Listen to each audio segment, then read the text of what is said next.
Blink.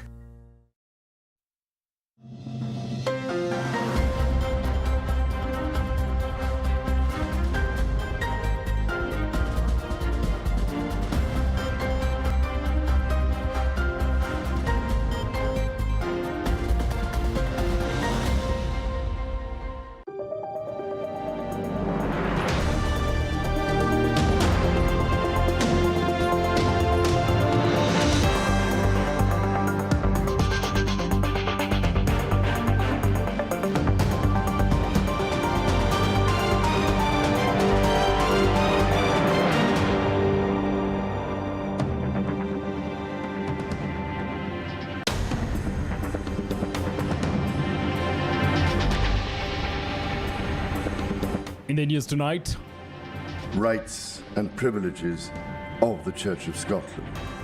So help me God.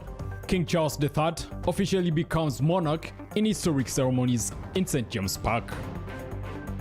Such amendments are bad laws. Politicians and activists say President Museveni will take Uganda to a dangerous path if he assents to the computer misuse bill. Also tonight, houses and property destroyed in several sub-counties in Bulambuli district as heavy rains trigger floods. In sports, baby Victoria Powell's run to next year's Under-19 ICC Cricket World Cup has ended after losing to Rwanda.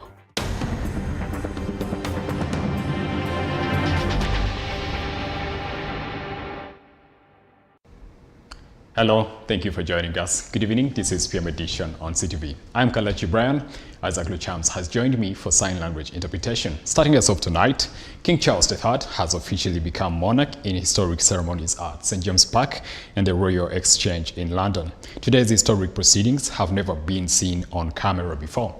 The last time these proceedings took place was in 1952, after the death of the Queen's father.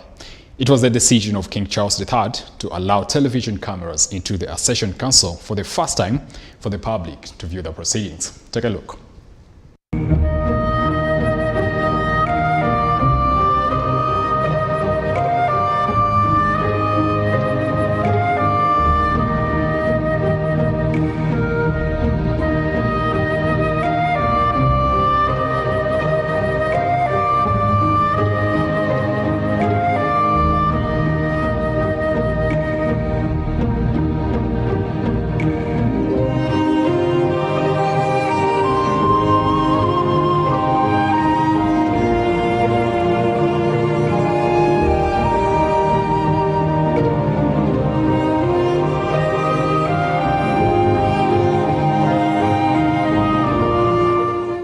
At the proclamation, King Charles III gave a short address in front of former prime ministers, senior judges and other officials. I, Charles III, by the grace of God of the United Kingdom of Great Britain and Northern Ireland, and of my other realms and territories, King, Defender of the Faith, do faithfully promise and swear that I shall inviolably maintain and preserve the settlement of the true Protestant religion, together with the government, worship, discipline, rights and privileges of the Church of Scotland. So help me God. The king gave an oath and paid tribute to the Queen, pleading to follow her example.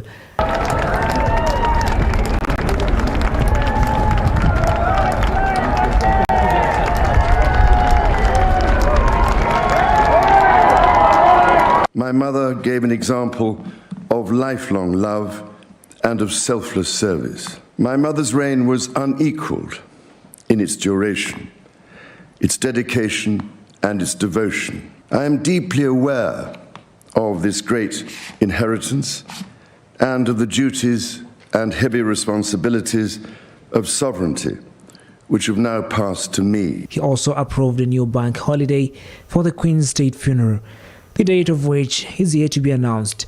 Trumpets then sounded and crowds sang as "God Save the King" was proclaimed by the Gata King of Arms.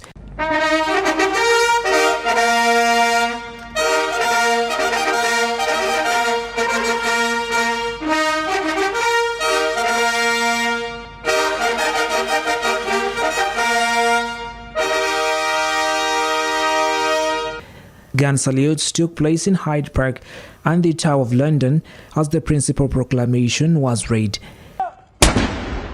Whereas it has pleased Almighty God to call to his mercy our late Sovereign Lady, Queen Elizabeth II, of blessed and glorious memory, by whose decease the crown of the United Kingdom of Great Britain and Northern Ireland is solely and rightfully come to the Prince Charles Philip Arthur George.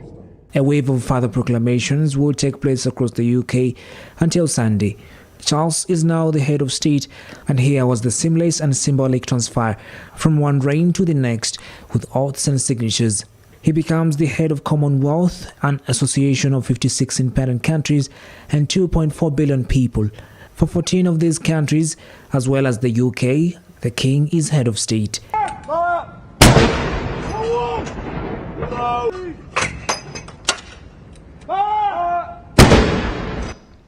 Now, King Charles III, the longest-serving heir to the throne of the British history, is now king. In an emotional first address to the nation, he praised his mother for her humor, warmth, and ability to see the best in all people.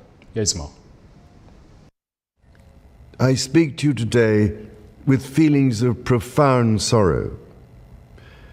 Throughout her life, Her Majesty the Queen, my beloved mother, was an inspiration, an example to me and to all my family. And we owe her the most heartfelt debt any family could owe to their mother, for her love, affection, guidance, understanding, and example. Queen Elizabeth was a life well lived, a promise with destiny kept, and she is mourned most deeply in her passing. In 1947, on her 21st birthday, she pledged in a broadcast from Cape Town to the Commonwealth to devote her life, whether it be short or long, to the service of her peoples. She made sacrifices for duty. Her dedication and devotion as sovereign never wavered. Through times of change and progress, through times of joy and celebration. I pay tribute to my mother's memory, and I honor her life of service. As the Queen herself did with such unswerving devotion, I too now solemnly pledge myself, throughout the remaining time God grants me, to uphold the constitutional principles at the heart of our nation. And wherever you may live in the United Kingdom, or in the realms and territories across the world,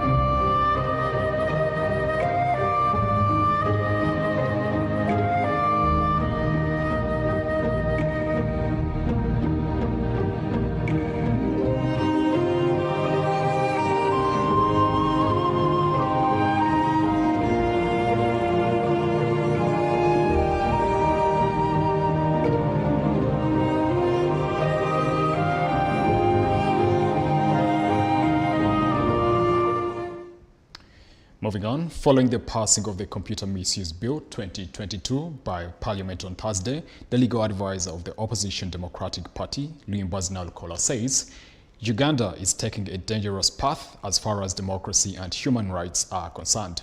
The leader of opposition in Parliament says all Ugandans should oppose it. Take a look. Parliament passed the bill that is widely believed to be targeting critical voices online. It proposes a number of punitive measures against people who send malicious information, hate speech, unsolicited information, and sharing information about children without the consent of their parents or guardians. However, Naukola says such laws are outdated given the current technological advances that have widened the free speech spaces in a modern world. A good law should be blind, But this law is targeting particular people, those who are using social media, journalists. But that is coming because of overstaying in power. General Museveni is never anticipated these kind of developments. That's why we don't have Facebook in Uganda. He never anticipated TikTok. He never anticipated the WhatsApp. So it's a wrong era. He's supposed to be somewhere resting and allow us to enjoy. Things have changed. Nalkola says the law has an element of unconstitutionality since it will stop Ugandans from associating and sharing experiences via social media platforms. We are not even allowed to associate. We are not allowed to enjoy our free speech. Can I go out there and demonstrate? It is constitutional. Can I be allowed to consult citizens? It is constitutional. But because of bad laws, which are similar to those of apartheid regime in South Africa, Ugandans are barred from enjoying their rights, which is very dangerous. And that is attributed to overstaying in power. Their revolution now is undoing what they came with. The greatest supply of peace and freedom and security can no longer supply anything. The leader of opposition in Parliament, Matthias Mpuga, says the bill is not in the interest of democracy. There's no way we can have our cake. We can eat our cake and have it too. We must accept to be criticized. The only call we make out for the people is it should be criticism, but not malice. Okay? And that is legislated. Mosisi George, a lawyer representing Human Rights Network for Journalists in Constitution Court, challenging another hostile media law, says if the president assents to the amended bill, he will be among the first people to challenge it in court. There is even a provision regarding that. If you've been convicted under that act, you cannot stand for any political office for a particular period of time. This, in my opinion, is already unconstitutional because the Constitution already lists people who have been convicted of offenses of immoral turpitude cannot stand. Now, this provision is trying to go beyond what even the Constitution provides. And by trying to bring a legislation to overturn what court has already decided on, like what are the limitations of free speech, for me, I think it's also unconstitutional. The bill places a criminal burden on citizens who demand accountability from leaders on social media. It will become a law once President Museveni assents to it. Now, after realizing that many women are victims of underdevelopment, UN Women, in partnership with the Office of the Prime Minister, pledged to promote women empowerment through the advancement of sustainable development goals. The new UN Women country representative in Uganda says they are committed to supporting Uganda's humanitarian response. Here's more. You've given us to serve our country. We are thankful for the leaders who have gathered here. The UN Women country representative Paulina Chwangu was meeting the Prime Minister Robin Anabanja in Kampala. So the team is quite big. Yeah. She says their effort is to uplift women and girls in Uganda. We are working on governance. We are also working in women economic empowerment, and I'll come back to your request. And we are also working in ending violence against women, and we also work in women peace and security and humanitarian action. We are in a number of areas in the Republic of Uganda. We are in Karamoja, we are in Gulu, we are in Adjumani, we are in Moroto. Nabaja informed Chwangu that Uganda has made significant progress in empowering women with strategic support from President Museveni. The efforts that His Excellency, the President of Uganda, is making to acknowledge and to promote the positions of women in this country. I'm really grateful. She says that's why the government has introduced interventions like the parish development model intended to empower and tackle poverty at the lowest level. Reserved 30% for women. At parish level, we have these structures, village, parish, sub-county, district, but at that local level. And we have a lot of hope that this will go in the pockets of women and to help them do their work.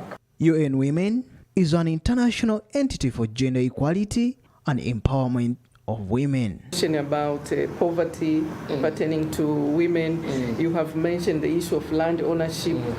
We'll look at that, and also the upcoming review.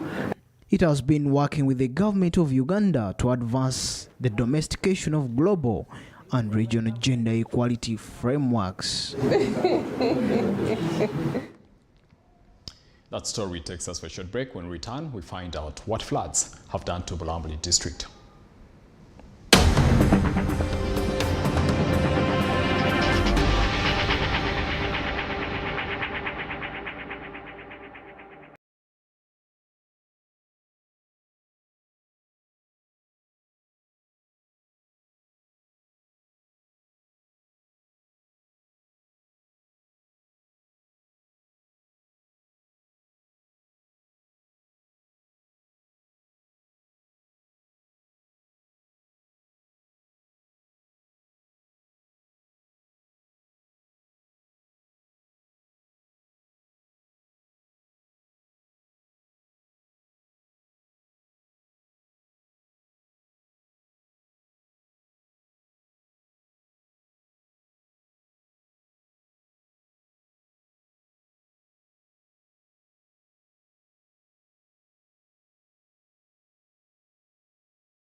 Welcome back. I'm Kalachi Brian with Isaac Luchams for your sign language interpretation. Now, heavy rains that started at midday on Friday and lasted 5 hours have caused flash floods along Simo River. According to the Uganda Red Cross, dozens of houses were flooded while others collapsed. The affected areas are Bumasobo, Simo Pondo, and Butandiga sub-counties in Elgon Region, Bulambuli district. Red Cross response teams have evacuated affected people. Yes, ma'am.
Now, Anglican Christians from different parts of the country have convened at Namirembe Cathedral to participate in a run to raise money for the construction of a mission house.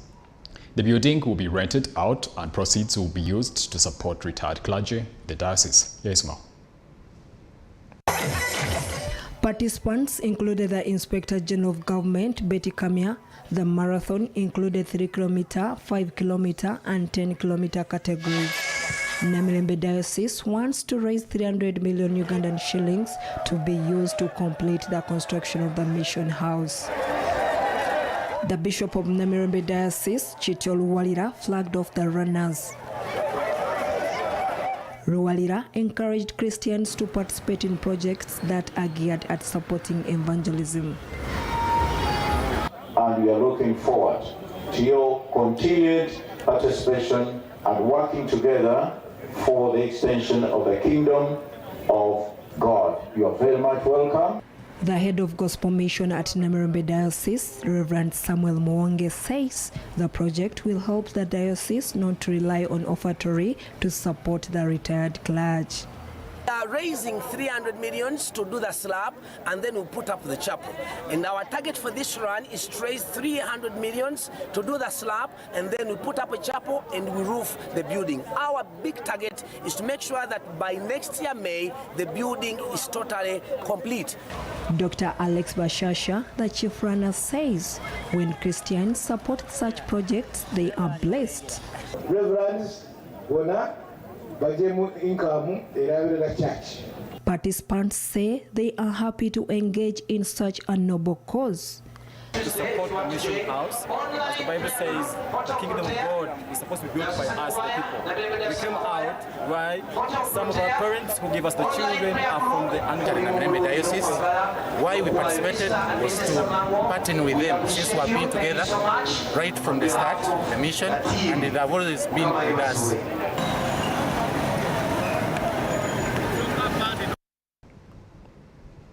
In our regional roundup, a court in South Africa has invalidated the suspension of the country's public protector by President Cyril Ramaphosa, ruling that he acted improperly.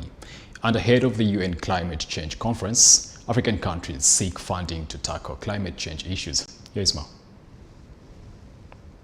A court on Friday crushed President Cyril Ramaphosa's suspension of South Africa's public protector a day after she launched a probe into a burglary at his farmhouse, calling the move improper. The Western Cape High Court said the hurried nature of the suspension of Busisiwe Mukwebane suggested it may have been retaliatory and thus unlawful. The judges wrote that the decision of the applicant to investigate the president prompted the president not to wait a day more and to immediately suspend her.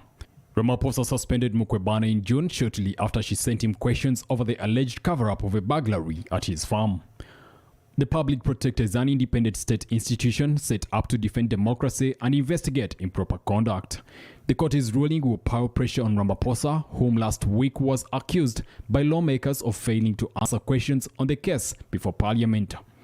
The probe over potential breaches of the Executive Ethics Code was opened after Ramaphosa was accused of covering up a 2020 theft at his Falafala game farmhouse in the northeastern of the country. The case stems from a police report filed by former spy boss Arthur Fraser, who in June alleged Ramaphosa hid the $4 million cash robbery from authorities and instead organized the kidnapping and questioning of the robbers to then bribe them into silence. Representatives of 24 African countries are calling on developed countries to meet their financial commitments to help the continent adapt to climate change ahead of the UN World Climate Conference scheduled to take place in Egypt in November. The three-day meeting hosted by Egypt in the new capital that emerges from the sands 50 kilometers from Cairo takes place after a summit on Monday in the Netherlands aimed at supporting Africa in the face of climate change.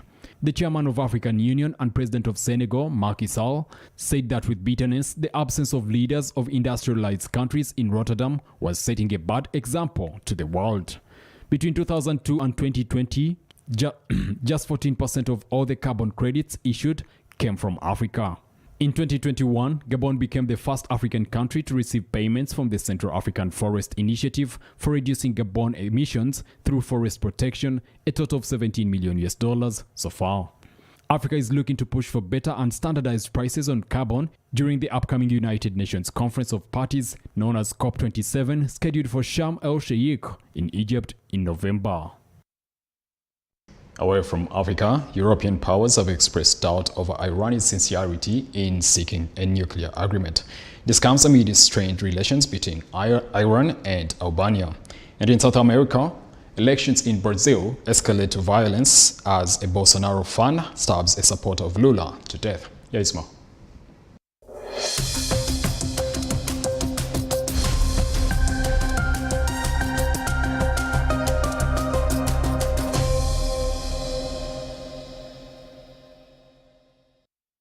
Warning that Tehran's position jeopardizes prospects of restoring the 2015 Accord, European powers on Saturday raised serious doubts over Iran's sincerity in seeking a nuclear agreement. Issuing a joint statement, the leaders of Britain, Germany and France said the latest demands made by Iran have made them question its commitment to the nuclear deal. They also said Iran continues to escalate its nuclear program way beyond any plausible civilian justification.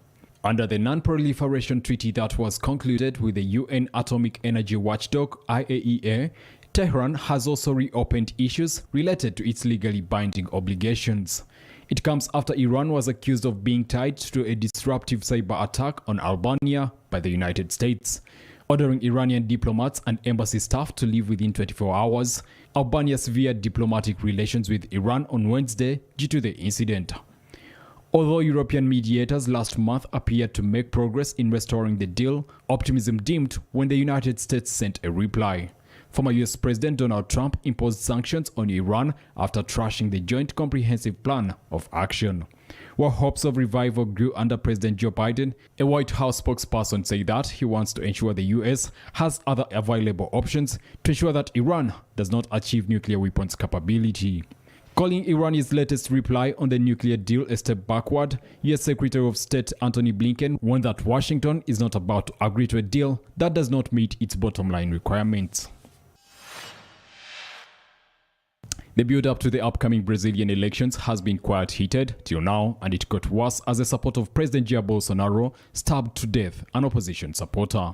The 42-year-old Benedito Cardoso dos Santos, who supported the leftist former president Luiz Inácio Lula da Silva, was killed in the state of Mato Grosso, and the incident has flared tensions in the area once again.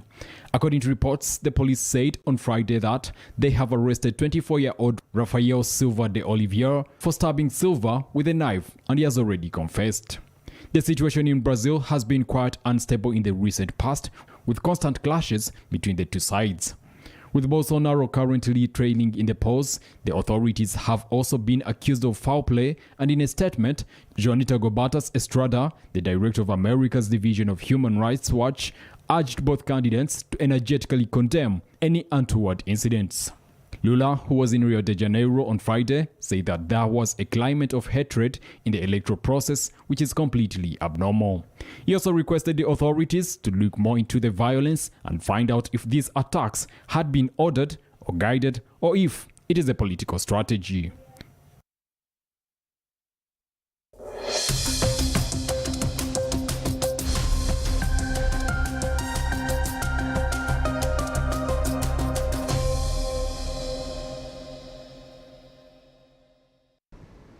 The edition takes a short break. When we return, sports news.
Welcome back to PM Edition on CTV. Baby Victoria Powell's run to next year's Under-19 ICC Cricket World Cup has ended today after a semi-final defeat by Rwanda in Botswana in the World Cup qualifiers. Uganda won the toss and elected to the bar first, unfortunately lost by 56 runs to Rwanda. Uganda will take on Namibia in the fourth playoff on Monday. Here's more.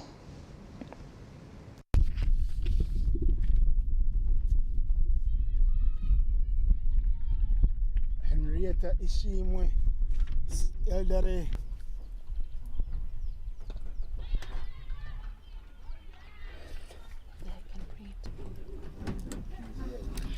Second semi-final of the ICC Women's Under-19 T20 World Cup Africa qualifier.